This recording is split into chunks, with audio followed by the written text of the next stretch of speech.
telling my mother-in-law if she expects me to get a DNA test for my son, then I want her to get a DNA test for my husband. I 30th meet my husband Stephen 32 at a friend, who was cousin party. We instantly connected and started dating not long after. We have been happily married for 5 years now and have a 4-month-old son. I meet my mother-in-law at his uncle's funeral. He asked me to attend it in support of him. Before we left, his cousin warned me about Mil. He said she wasn't nicest person, and she had impossibly high standards to meet and can be judgmental, so don't take it personally, as she's like that with everyone. I did ask my husband and he agreed that mother-in-law can be quite judgmental, but not to worry, that he will be there for me. I felt like they gave me the sugar-coated version of her because she was terrible. She made a scene about bringing a stranger to a family funeral, but my husband cut her off and said his aunt, who was his uncle's widow, said he could.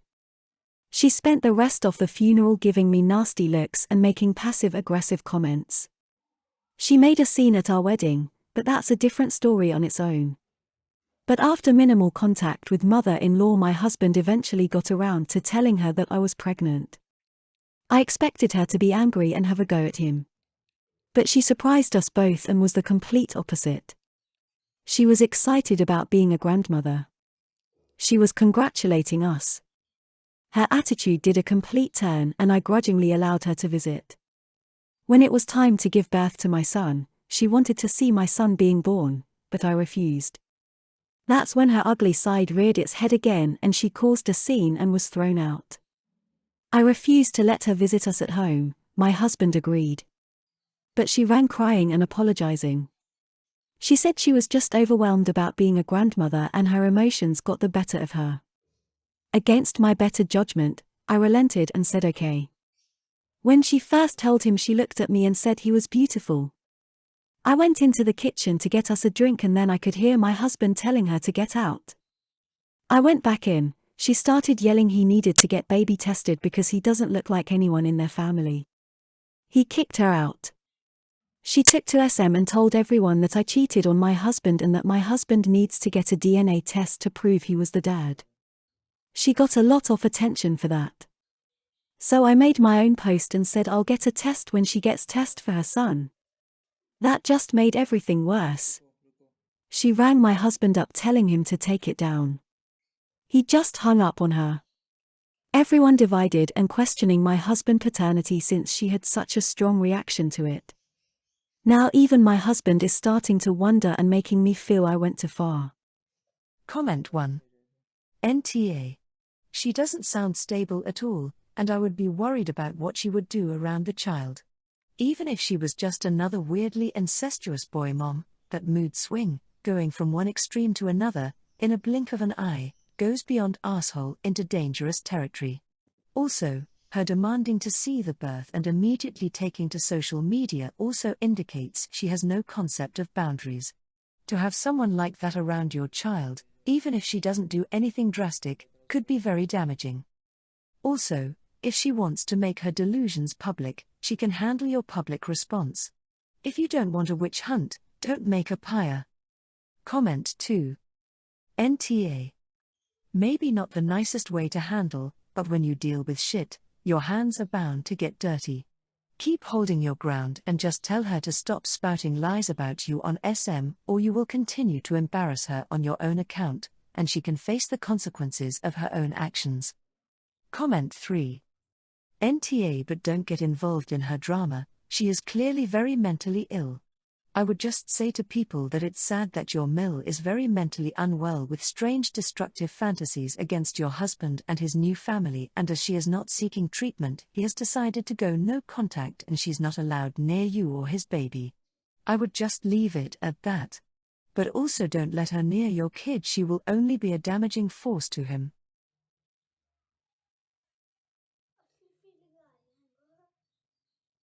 Calling my husband selfish for not wanting to go on vacation with us.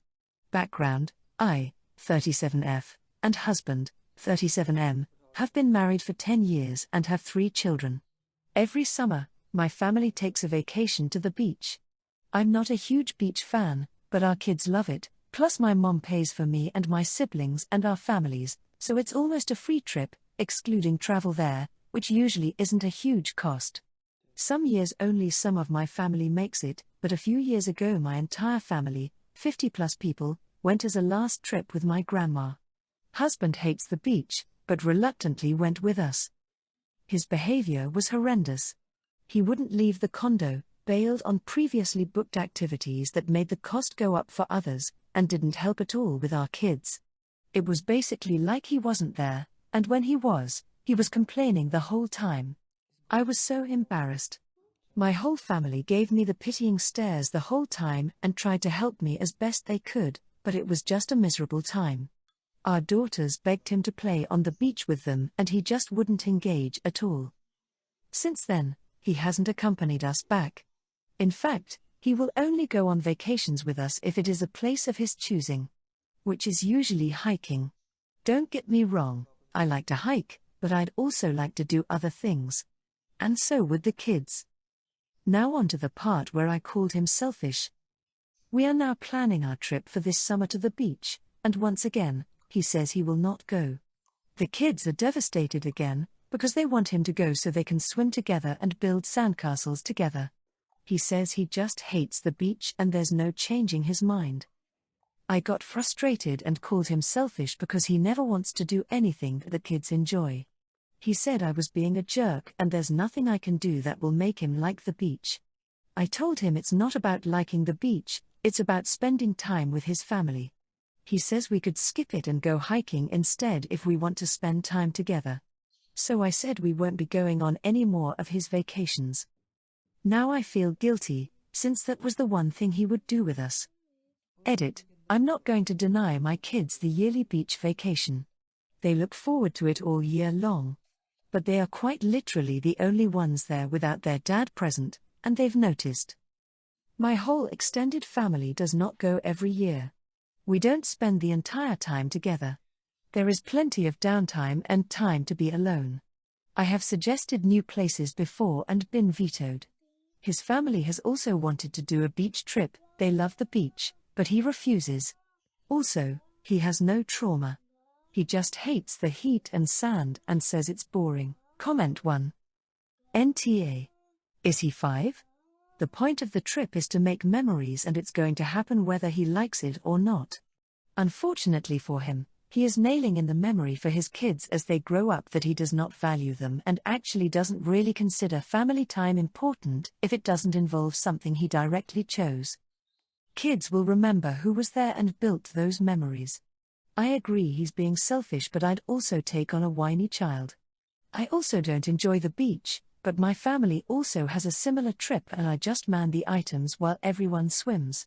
He has to find the joy in it, one being that his family is there and that should matter. Comment 2. My ex-husband was like this. Wouldn't even take the kids to the park 'cause he didn't like to be just standing there. The kids are now 18, 20 and 21 and they know exactly how committed to them their father was, and they have let him know how shitty and selfish he always was. Comment 3. NTA. I'm so curious about whole-ass adults with children, who, apparently, never got the sometimes you have to do things that you don't like and be a good sport about it lesson growing up. He sounds like a child. I'm sorry for those kids that he refuses to try and suck it up every so often for them. My dad was like that, put me in a weird mindset where I decided what I liked wasn't worth anything if everyone else wasn't on board. Needed to do lots of therapy to figure that out.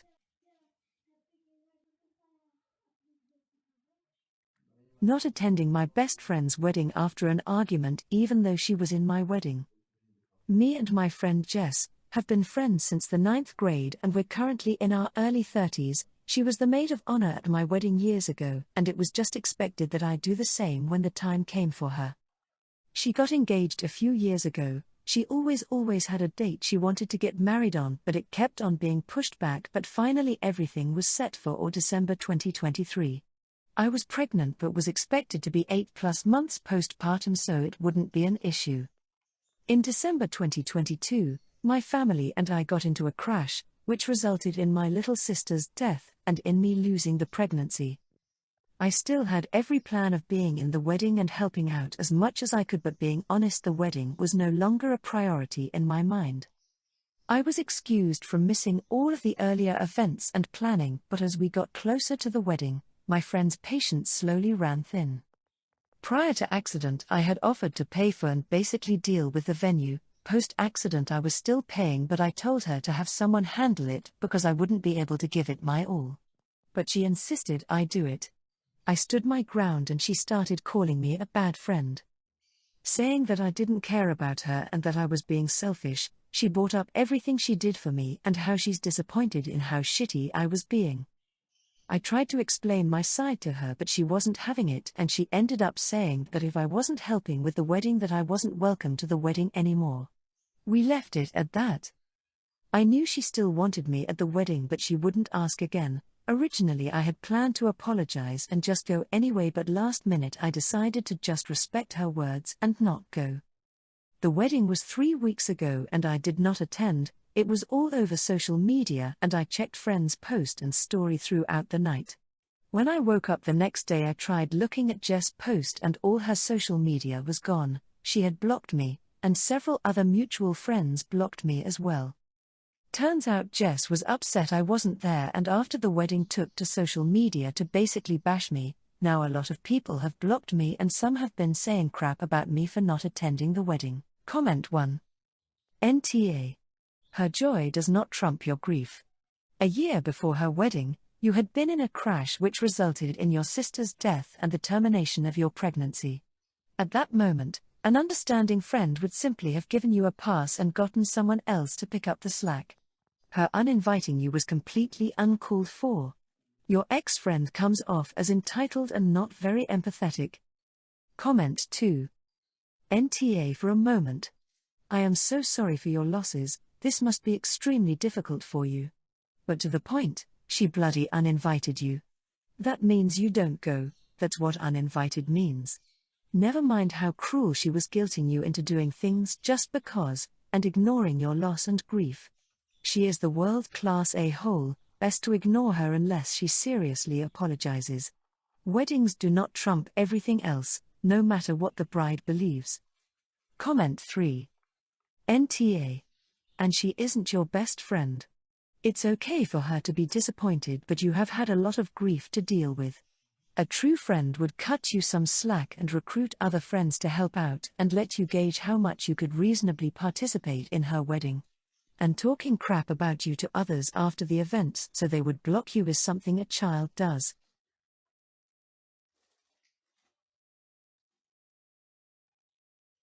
Not wanting to take in my sister's 8-year-old daughter? My sister went MIA. I won't be going to go into detail about that. She is not involved and gave her child up to my parents. My parents have custody of my niece and she is living with my parents, who feel as though they are getting too old, enough to the point where they can barely take care of her and attend to her needs. I have 2 children already and don't want any more children. My parents invited me over for a sit-down conversation. They explained to me how it is getting hard for them to care for my niece due to their age and suggested that I should take her in. I declined as they know I have 2 children and don't plan on having more. My parents, mostly my mother, accused me of being selfish and bringing up the fact I live in a house with 4 bedrooms. She suggested that I should turn one of the bedrooms over for my niece. I told her that won't be happening as I don't want more children and do not want the responsibility of more kids. I suggested that they should give my niece up to foster care or try looking for the girl's mother.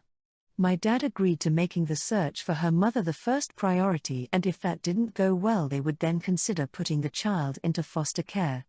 I offered to help with the search, but as I was leaving my parents, my mother asked me if I would be able to live with myself if my niece were to get put into foster care. I responded to her saying of course I would feel bad, but more kids comes with more responsibilities and that's not something I want in my life.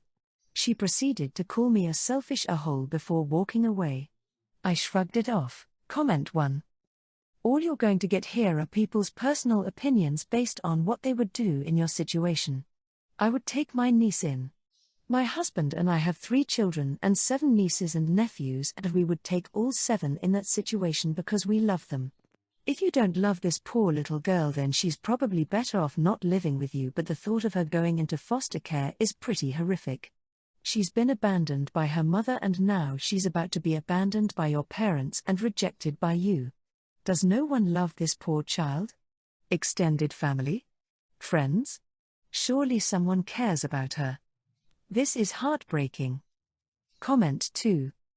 NTA, you are aware of the long-term commitment that comes with bringing in another child. Your parents were aware of that too, but must have assumed they could hand over you your niece and you'd accept. For anyone saying YTA and she should bring in her niece, they will be responsible for her until she is 18 and also all financial responsibilities. That's 3 tuitions, 3 hobbies, 3 birthdays, 3 different sicks from what it seems. The rest of the family won't contribute to any of the niece's financial needs. Comment 3. NTA, don't listen to these YTA. Raise a child is not easy, and in your niece's case she already abandoned by her mother, now her grandparents will abandon her too. There will be a lot issues for you to work and it will request a lot of love, time and money for that. You already have 2 kids of your own to look after, it not fair to them. If you can't give her attention she needs, it better not take her in.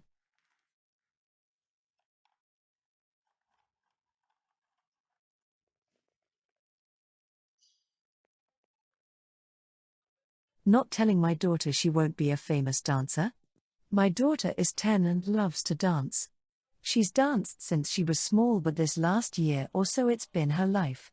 She always says she wants to be a dancer as a job when she grows up. I'm incredibly proud, but that's unlikely to happen. My husband thinks I'm lying to her and setting her up to get hurt when that might not happen.